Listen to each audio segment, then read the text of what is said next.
Hello dear children, welcome to your channel Computer Science with Neena Dogra. Hope all of you are doing well. Hope all of you are preparing for the forthcoming Term 1 examination with full energy and full vigor. Children, in a small attempt from my side to help you attempt these exams nicely, I came up with this MCQ based series on subject skills, on the chapters given in subject skills portion of your class 10th IT syllabus. I have already uploaded 2 videos on session 1 of digital documentation advanced chapter, and I am getting a good number of views on those videos. I'm thankful to all of you for that. Keep motivating me. And today I have come up with Relational Database Management Systems Basic, that is Unit 3 of your IT syllabus, and I have covered up session 1 in this video. Appreciate the concept of database management system. This is going to be part 1, again comprising of 25 MCQs. So let's get into the video, and before that I would just like to tell you that this unit 3, that is database management system, is going to come in both the terms, term 1 as well as term 2. So we are expecting that the first 2 sessions of this chapter will be covered up in term 1 and the remaining 3 sessions will be covered up in term 2. So these MCQs will be based on the first 2 sessions. For this chapter, the MCQs that I'm going to come up with will be based on the first 2 sessions.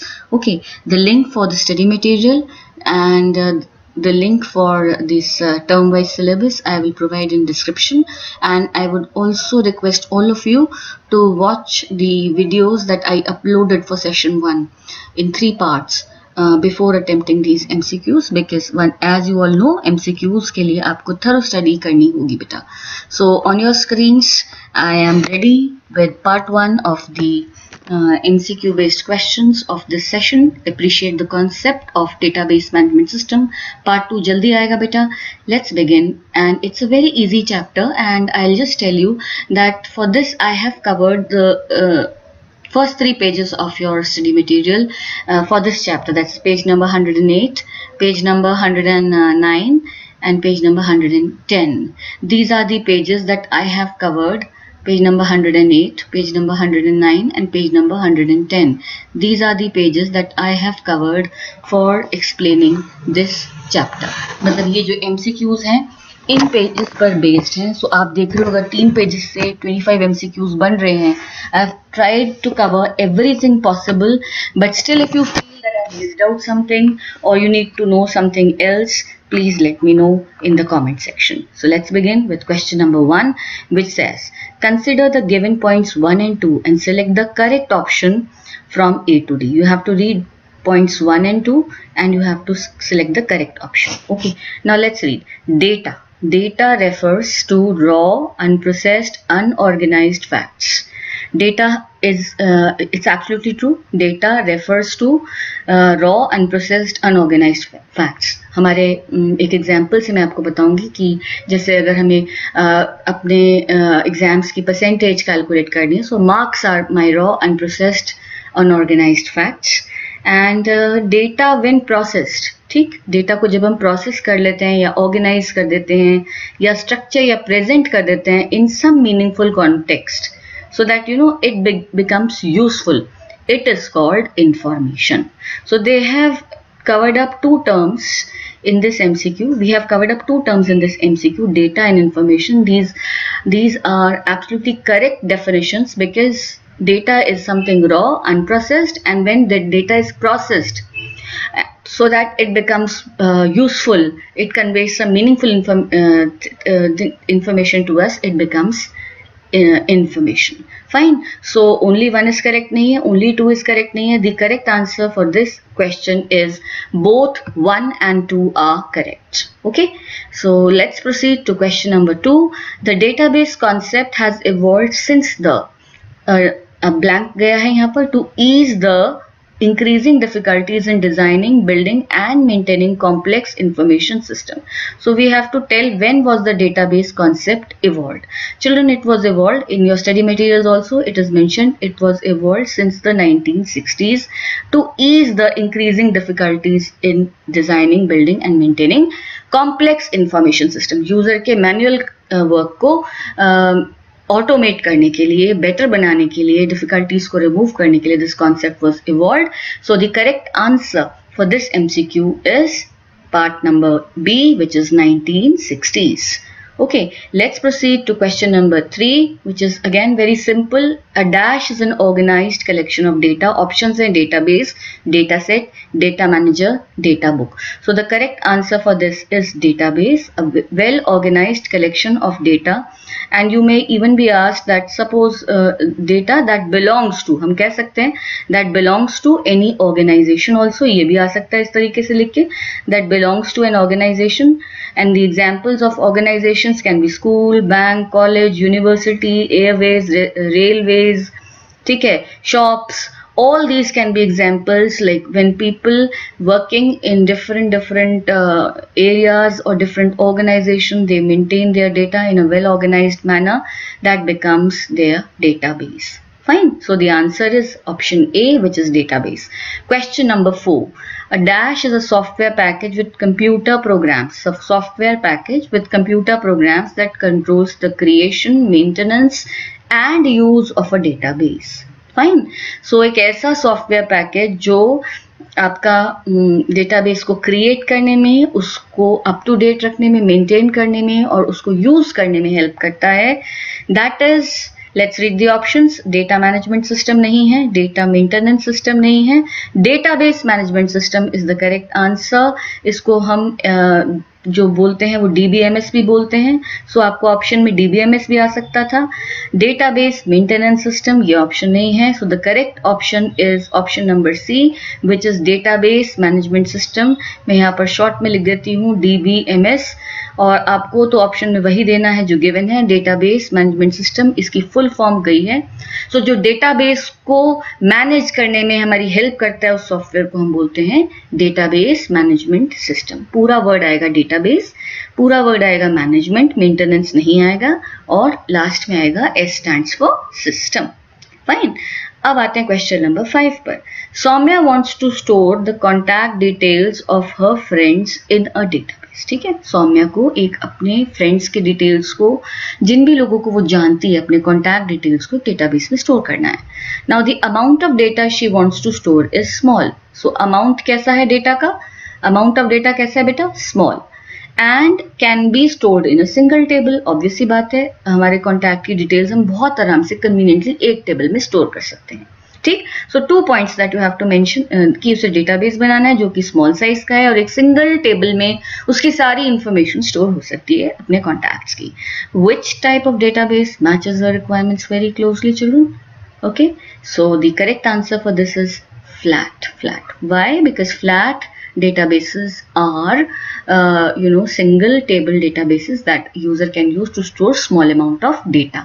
Relational may we have multiple tables and we can join them with the help of common fields, so that we can fetch data from more than one table and the tables are linked together. Network and hierarchical, they are not in your course, but these are also database models which you will study in higher classes if you go for computer science or IT branch. So the correct answer for this is flat. Flat में दो चीजें याद रखना. Flat databases are small in size, they store small amount of data and they store it in a single table. Fine. So let's proceed to question number 6. Command line और graphical user interface tools. ठीक, command line होंगे या GUI tools जो हैं, command line हो सकते हैं, GUI tools use to access databases, जिनसे हम डेटाबेस को एक्सेस कर सकते हैं, जो कहाँ स्टोर्ड है, डेटाबेस सर्वर्स पर. ठीक, databases available on database servers, यानी कि ऐसे इंटरफेस जिसके थ्रू, एक मेरा इंटरफेस है जिसके थ्रू मैं एक डेटाबेस को जो एक सर्वर पर स्टोर्ड है एक्सेस कर सकती हूँ. ठीक है, so what is that known as. ठीक, this is my UI. This can be character based, command based, GUI based, and I am accessing the data back to and fro in a to and fro manner from the database which is stored on a server. Now what is that known as? These are known as front ends. Back end तो बेटा आपका database होता है. ठीक है, जो आपका server होता है वो बैक एंड होता है जहां आपका डेटाबेस स्टोर्ड होता है. DBMS आपने पढ़ा, एक सॉफ्टवेयर होता है जो डेटाबेसेस को मैनेज करने के लिए यूज होता है. Then RDBMS is also a type of DBMS which deals with data stored in relations or tables. So these are not the correct options. The correct option is front end. Front end मतलब मैं आगे से, मेरा interface क्या होगा जो मुझे दिखेगा, so that is my front end. और डेटाबेस जो कि मैं नहीं देख सकती, which is stored in a database server, और मैं कमांड्स के थ्रू या ग्राफिकल यूजर इंटरफेस के थ्रू उस डेटाबेस से कनेक्ट होती हूँ. So I am working on a front end. मेरा डेटाबेस मेरे बैक एंड पर है, लेकिन मेरा इंटरफेस कहलाएगा front end. So the correct answer is option number C, which is front end. ठीक है. Next is data is stored in multiple tables. Fine, आपको बोल दिया मल्टीपल टेबल्स में स्टोर्ड है, and the tables are linked using a common field. फाइन. Common field table में कोई ऐसा कॉलम जो कॉमन इंफॉर्मेशन स्टोर करता है, उसके बेसिस पर टेबल्स को लिंक किया गया है, so that we can see data from more than one table at the same time. So data जब मल्टीपल टेबल्स में स्टोर्ड है और लिंकिंग हो रखी है टेबल्स की, यानी ज्यादा डेटा स्टोर्ड होगा क्योंकि मल्टीपल टेबल्स का कॉन्सेप्ट आ गया, यूज आ गया. So what type of relationship is this? Identify the data organisation. अभी मैंने आपको बताया फ्लैट में सिंगल टेबल होता है और रिलेशनल में मल्टीपल टेबल्स होते हैं, and they are linked together with the tables are linked together with a common field which is possible with what type of data organization? That is relational. Hierarchical network आपके scope में नहीं है, but ये भी data organisation के models होते हैं DBMS के केस में. Next move to question number 8. Dedicated computers. ठीक, dedicated that hold the actual databases. एक कंप्यूटर जिसको एक पर्टिकुलर काम के लिए दे दिया गया कि आपको डेटाबेस स्टोर करना है. ठीक. Run only the DBMS. उस पर क्या रन करेगा? DBMS और उससे रिलेटेड सॉफ्टवेयर रन करेंगे. सो एक ऐसी मशीन जिसे डेडिकेट कर दिया गया एक पर्पस के लिए कि you will will store the actual database, and to work on it smoothly you will run the necessary DBMS and other related software. इनको हम क्या बोलते हैं? इन डेडिकेटेड कंप्यूटर्स को हम क्या बोलते हैं? पहला वर्ड आपको दे दिया गया डेटाबेस, उसके आगे का वर्ड आपको बताना है. मैं आपको बता देती हूँ, दीज आर सर्वर्स. ठीक. अभी मैंने आपको बताया कि सर्वर्स जो हैं वो हमारे डेडिकेटेड कंप्यूटर्स होते हैं जिन पर हमारा डेटाबेस स्टोर्ड होता है, और जो हमारे DBMS सॉफ्टवेयर को रन करते हैं वो हमारी बिग मशीन्स, या specially dedicated for this task only, कि इस पर आपका DBMS रहेगा और आपको डेटाबेस रहेगा आपका, और प्लस जो भी उससे रिलेटेड सॉफ्टवेयर हैं वो रहेंगे, और इनकी हेल्प से डिफरेंट क्लाइंट्स इन सर्वर पर स्टोर डेटाबेस को टू एंड फ्रो में मतलब ले भी सकेंगे डेटा और देख भी सकेंगे डेटा, उससे मतलब उस पर स्टोर भी कर पाएंगे और उससे ले भी पाएंगे. So when such things are happening, these are my clients. जो मेरा यूजर इंटरफेस है ये मेरा फ्रंट एंड है, और ये मेरा बैक एंड है जिस पर मेरा क्या स्टोर्ड है? Database server. सो ऐसी मशीन्स को हम क्या बोलेंगे? Option B, which is servers. Servers पर डेटाबेस स्टोर होता है, याद रखना. यूजर इंटरफेस होता है जिससे क्लाइंट कनेक्ट होकर डेटाबेस को एक्सेस कर पाता है. Let's come to question number 9. Oracle, IBM DB2, Microsoft SQL Server, Microsoft Access, PostgreSQL, MySQL, FoxPro, SQLite are well-known DBMS softwares. The answer are they are well-known database management softwares, database management systems. ये word processor नहीं है, ये spreadsheets भी नहीं है. word processor में आपका क्या था? राइटर होता, वर्ड होता, वर्ड पैड होता, ये उसके एग्जाम्पल्स होते. इसमें कैल्क होता, एक्सेल होता. ठीक है, ये आपके एग्जाम्पल होते स्प्रेडशीट के. इसमें इम्प्रेस होता, पावर पॉइंट होता. तो ये आपके एग्जाम्पल्स होते हैं पावर पॉइंट के. आपको क्या पूछा गया है कि ये जो सारे नाम आपको दिए गए, you should learn them children, you should learn each and every name, and these are all example of DBMS software. Fine. So आगे चलते हैं. Sameer runs a stationery shop. Question number 10. Sameer एक स्टेशनरी शॉप का ओनर है. ठीक. He wants to store the information of his customers. ठीक, customer की information, stock की information, orders information, billing information and other entities related to his business work in a database. इतने सारी चीजों की उसको मतलब whatever he is working he wants to make now make get all these things stored in a database, ठीक है। सो जाहिर सी बात है कस्टमर की इंफॉर्मेशन अलग टेबल में जाएगी, स्टॉक की अलग टेबल में जाएगी, ऑर्डर्स की अलग में जाएगी, बिलिंग की अदर में जाएगी। सो आपसे क्या पूछा जाता है, which type of database matches his requirements very closely. देखो बेटा फ्लैट हो नहीं सकता, सिंगल टेबल है, यहाँ हमें मल्टीपल टेबल्स चाहिए। रिलेशनल करेक्ट है, बोथ फ्लैट एंड रिलेशनल इसलिए नहीं है क्योंकि फ्लैट का ऑप्शन रूल आउट हो चुका है। लेट्स सी ऑप्शन डी क्या कहता है, ऑप्शन डी कहता है नन ऑफ द अबव, ये भी नहीं है क्योंकि हमें करेक्ट ऑप्शन मिल रहा है इसमें से and that is relational database will match his requirements very closely because it will allow him to store these details of various entities belonging to his business dealing in the form of different tables, and these tables can be linked whenever needed using a common field. So the correct answer is relational. Fine. Then which out of the following is true for a DBMS? ठीक, बताते हैं, देखते हैं। A DBMS is a software package, बिल्कुल ठीक है, with computer programs that controls the creation, maintenance and use of a database। ये अभी हमने पढ़ा भी था एक क्वेश्चन में।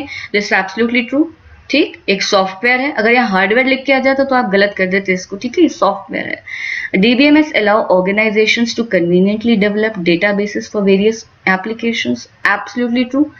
Small to medium to large scale organizations they are using DBMS। एक शॉप भी यूज कर रहा है इसको, जो एक स्मॉल स्केल बिजनेस है, स्कूल या कॉलेज भी यूज कर रहा है इसको, जो एक मीडियम साइज का बिजनेस, मीडियम साइज का ऑर्गेनाइजेशन है, मीडियम टू लार्ज भी हो सकता है depending upon the number of branches the school has. You have Amazon, you have web portals, they're all using databases to store to run various applications, ठीक है, and this is true। A DBMS allows different user application programs to concurrently access the same database। This is absolutely true।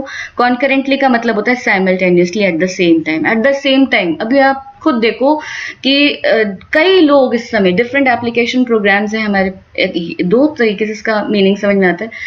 At one point of time I may be searching a product on Amazon, at the same time somebody may be buying a product on Amazon। तो ये हम concurrently same time पर हमारे बहुत सारे user के transactions, बहुत सारे एप्लीकेशन प्रोग्राम्स रन कर रहे हैं टू द सेम डेटाबेस। ये बैंकिंग के केस में भी पॉसिबल, नेटवर्किंग जहां भी होगी आप कॉन्करेंटली उस डेटाबेस को बहुत सारे यूजर्स एक्सेस कर पाएंगे, ठीक है। एक ऑर्गेनाइजेशन ही है, उसमें सेल्स डिपार्टमेंट भी एक्सेस कर सकता है, मार्केटिंग डिपार्टमेंट भी एक्सेस कर सकता है, परचेज डिपार्टमेंट भी एक्सेस कर सकता है, HR डिपार्टमेंट भी एक्सेस कर सकता है। So like different user application programs can concurrently at the same time they can access the same database. Fine. So this is also true, and the last option says all of the above. So obviously this is the correct answer, all of the above. All of the above points are true for a DBMS. Please learn them and please be very careful। कितने questions हम बना पा रहे हैं आप खुद देख पा रहे हो उस समय। Now very obvious question, DBMS stands for, बहुत आराम से आ सकता है, हम बहुत बार अभी पढ़ चुके हैं। डेटा मैनेजमेंट सिस्टम नहीं है, डेटा मेंटेनेंस सिस्टम नहीं है, डेटाबेस मेंटेनेंस सिस्टम नहीं है, मेंटेनेंस वर्ड गलत आ गया, database management system, this is correct। so this is the option, DBMS stands for database management system, ठीक है। तो ये बहुत आसान सा क्वेश्चन है, एक्सपेक्टेड क्वेश्चंस हैं। अब देखते हैं, database servers are referred to as front ends, this is false. Why children? Servers होते हैं हमारे बैक एंड्स। अभी मैंने आपको समझाया database servers are known as back ends and not front ends. Front ends नहीं होते, तो इसका आंसर है फॉल्स। दूसरे में देखो क्लाइंट क्या रिप्रेजेंट करता है, जो हमारा डेटाबेस होता है जब फ्रंट एंड बैक एंड का कॉम्बिनेशन बनता है, that is that is referred to as a client server model, ठीक। क्लाइंट्स हमारे फ्रंट एंड्स हैं और सर्वर पर हमारा डेटाबेस स्टोर्ड है, and different clients are accessing the database stored on the server. So database servers तो हमारे हो गए बैक एंड, और क्लाइंट हमारा क्या हुआ, तो नेक्स्ट क्वेश्चन उसी पे बेस्ड है। In a client server model whom does a client represent, ठीक है ना, client represents the front end. अगर आपसे यही क्वेश्चन बनता what does the server represent, तो आपका आंसर होता back end. Fine. So client server model में क्लाइंट रिप्रेजेंट करता है फ्रंट एंड को, सर्वर रिप्रेजेंट करता है बैक एंड को। डेटाबेस सर्वर्स हमारे क्या कहलाते हैं, बैक एंड्स, और यूजर इंटरफेसेस हमारे कहलाते हैं जिन पे क्लाइंट्स वर्क करते हैं front ends. Fine. So be very careful when attempting such questions. Now dash means that the data is accurate and consistent in a database. ठीक, data is accurate and consistent in a database.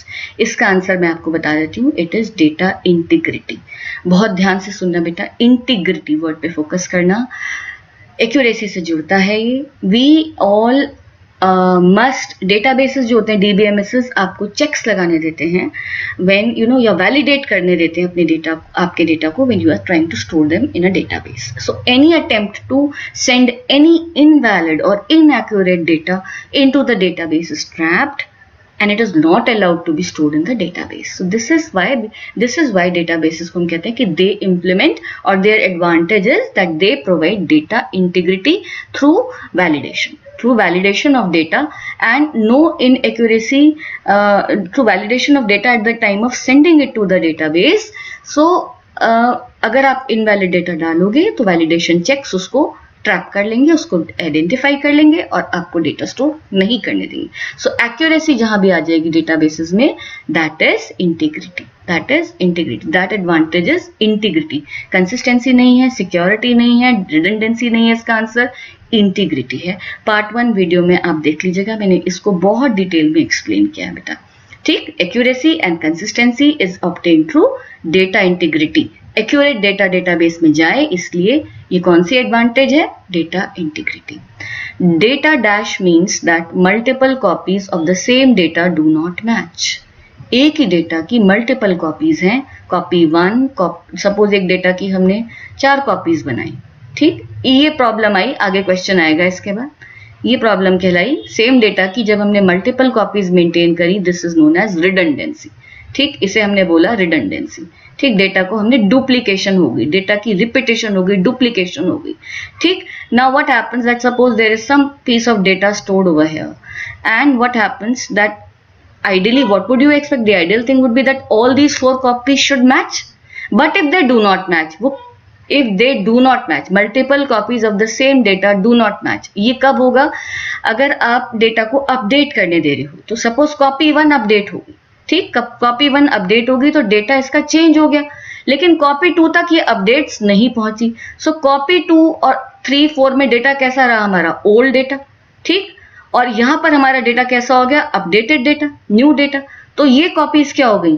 C1, C2, C3, C4 से match नहीं करेगी. Multiple copies of the same data when they do not match, that means data हमारा क्या बन गया? जब वो मैच होती है तो डेटा हमारा कंसिस्टेंट होता है. जब वो मैच नहीं होती तो डेटा हमारा क्या होता है? इनकंसिस्टेंट. ठीक है, data inconsistency would mean that multiple copies do not match. आप चेक कर लेना इसको, स्टडी मटेरियल में भी चेक कर लेना.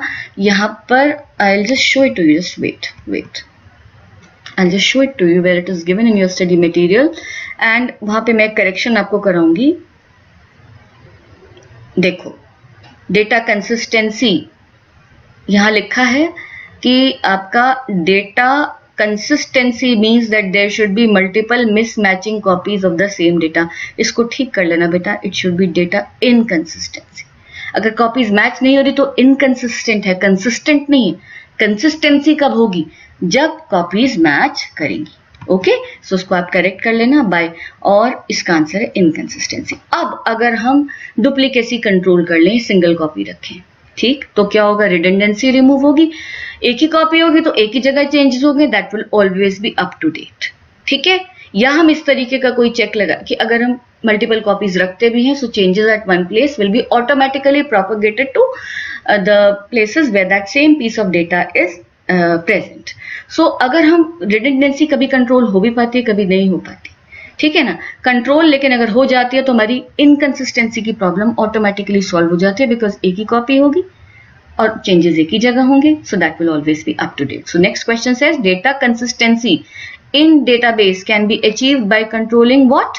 Data redundancy. अगर आप रिडंडेंसी यानी डुप्लीकेशन कंट्रोल कर लोगे तो कॉपीज नहीं बनेंगी.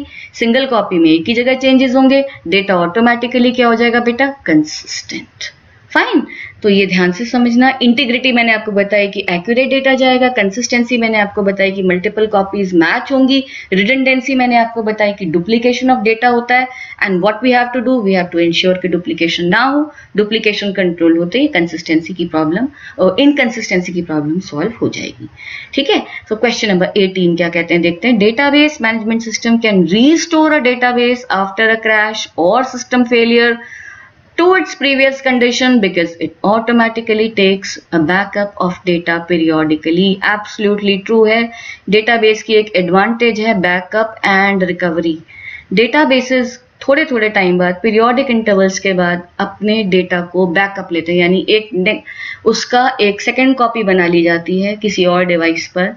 तो क्या होता है कि अगर आपका सिस्टम क्रैश होता है, ठीक है, सिस्टम फेल होता है या सिस्टम क्रैश होता है, तो जो लास्ट बैकअप होता है, लास्ट बैकअप तक, वहां तक आपका सिस्टम रीस्टोर हो जाता है, रिकवर हो जाता है।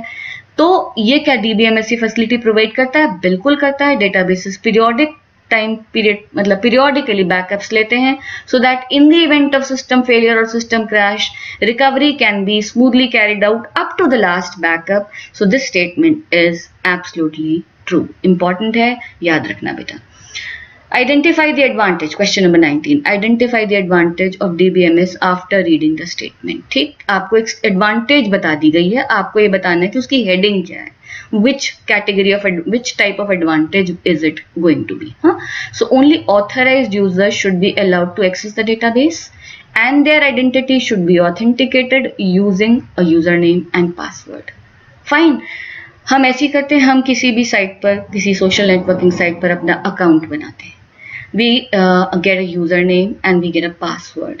ठीक, हम जब उस साइट को एक्सेस करना चाहते हैं तो हम अपने आप को, वो साइट हमसे कहती है कि क्या आप एक ऑथराइज्ड यूजर हो, क्या आपका अकाउंट एग्जिस्ट करता है? हाँ ठीक है। आप कैसे बताओगे आपका अकाउंट एग्जिस्ट करता है? हमने कहा हम ऑथेंटिकेट करते हैं, ये हमारा आईडी है, ये हमारा यूजर नेम और ये हमारा पासवर्ड है।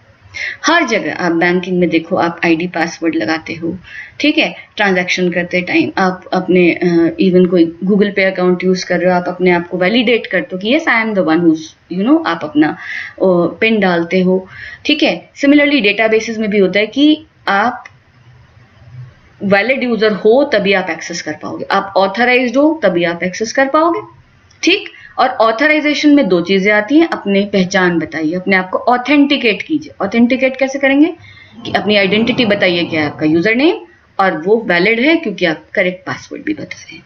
So this falls under data security बेटा। सिक्योरिटी चेक्स होते हैं कि आप अपने हर जगह, आप देखो सिक्योरिटी बत कहती है कि पहले आप एक ऑथराइज्ड यूजर होंगे तभी आप सिस्टम में एंटर कर पाएंगे, और एंटर करते टाइम आप अपने आप को ऑथेंटिकेट करेंगे अपनी क्रेडेंशियल्स से।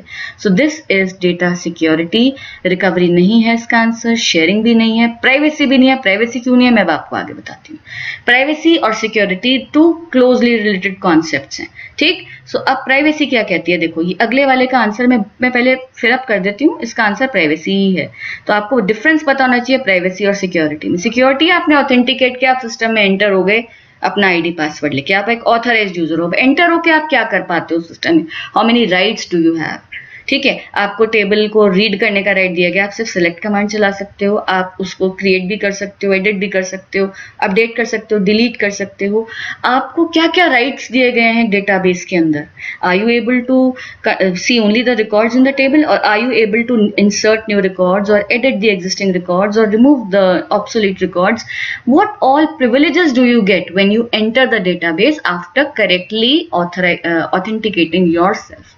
दैट इज प्राइवेसी, ठीक है। प्राइवेसी लगाई गई कि it states that only the authorised users can access the database according to it's privacy constraints, ठीक। तो अब एक्सेसिंग आ गई डेटाबेस की कि आपको कितने राइट्स दिए गए हैं डेटाबेस को यूज करने के, ठीक। That is privacy. कुछ यूजर्स को, जो हाई लेवल यूजर्स होते हैं, जो हाई एंड यूजर्स होते हैं, उनको सारे राइट्स होते हैं।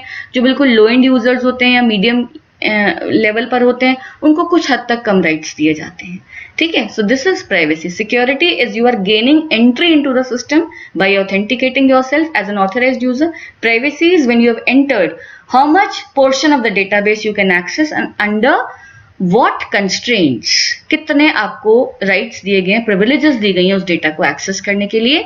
That is privacy, Okay, now next is to secure or protect data. Question number 21.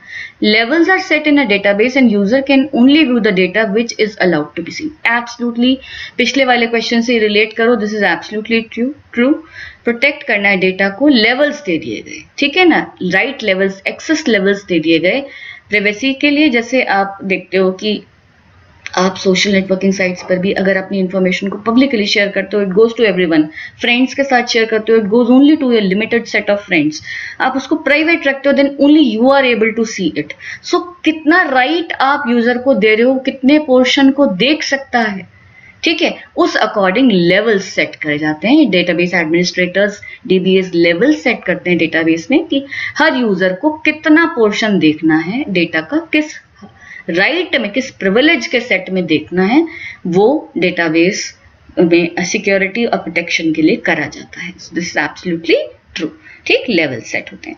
Then question number 22. Which out of the following is not an advantage of DBMS. ध्यान से पढ़ना, बड़ी क्लोज आंसर्स होते हैं. DBMS data को share करने देता है, बिल्कुल शेयर करने देता है. क्वेश्चन नंबर 20 को हम अभी देखेंगे. This is correct. DBMS data को कंसिस्टेंट भी रहने देता है क्योंकि रिडंडेंसी कंट्रोल हो जाती है. अब यहां आया डेटा रिडंडेंसी, यहां आप होगे कंफ्यूज. देखो उससे पहले डी पार्ट देख लो.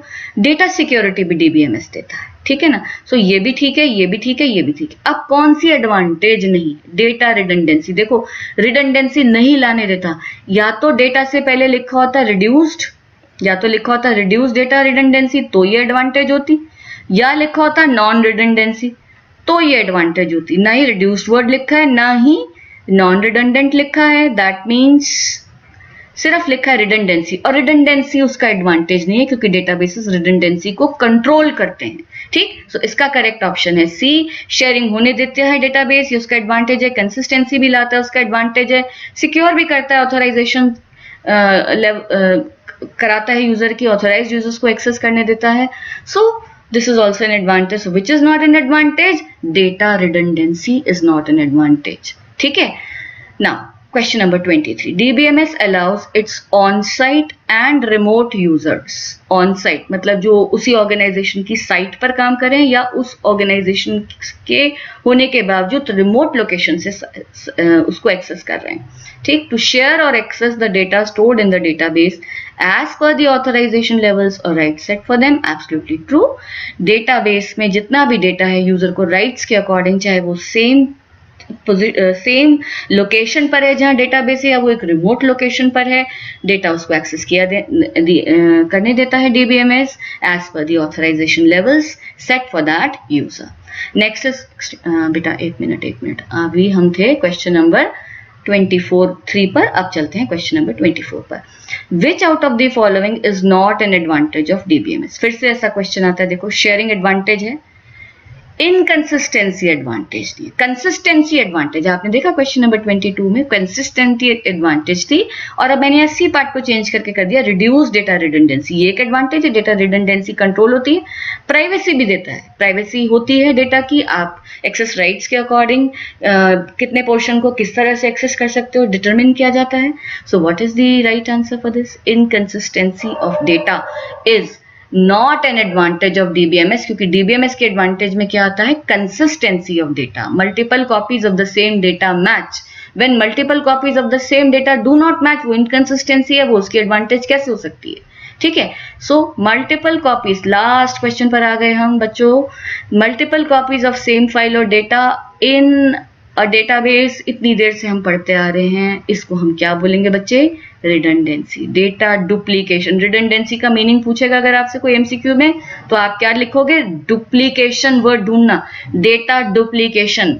ठीक, डेटा को डुप्लीकेट किया जाता है, मल्टीपल कॉपीज बनाई जाती हैं. तो अगर ये प्रॉब्लम, ये सिचुएशन आप अपने डेटाबेस में अलाउ करो, मल्टीपल कॉपीज को रहने दे रहे हो टेबल्स की या डेटा की, तो वो सिचुएशन बन जाती है डेटा रिडंडेंसी, जिसे कंट्रोल करना बहुत जरूरी है, वरना कंसिस्टेंसी नहीं आ पाएगी.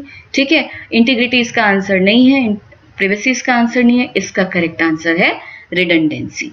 सो with this I come to the end of this first part. अब आप देखो 3 पेजेस मैंने कवर किए, 108, 109, 110.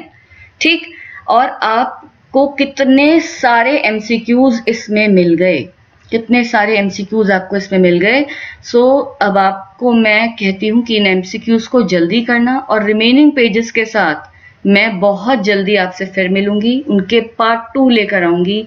Till then, happy learning, God bless you, do motivate me, do keep on motivating me, because you know, so that I can come up with more and more content for you. मैं भी energized feel करूँ, और आपको और हमको मिलकर मेहनत करनी है बेटा। So हम करेंगे और हम बहुत अच्छे से स्कोर भी करेंगे। So on this note, I end my video. Once again, happy learning, children. God bless you.